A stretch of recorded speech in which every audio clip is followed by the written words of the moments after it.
Untuk harga di bawah 2 juta tidak ada lagi yang lebih baik dan berkualitas untuk kamera dashcam dengan kualitas atau dengan 3 kamera yang lebih baik dari kamera dari Ausdom M500. Ini kamera depannya udah 4K, ada kamera untuk kabin dan ada kamera untuk belakang.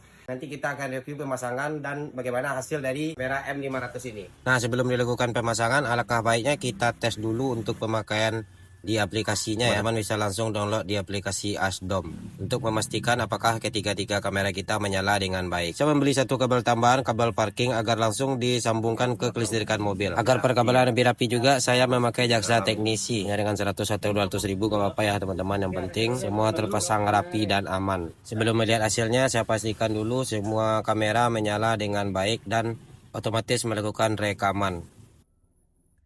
Nah, ini dia untuk hasil dari rekaman dari kamera dashcam video Ausdom M500. Jadi sangat jernih sekali ya teman-teman. Untuk tampilan kamera depannya sudah 4K.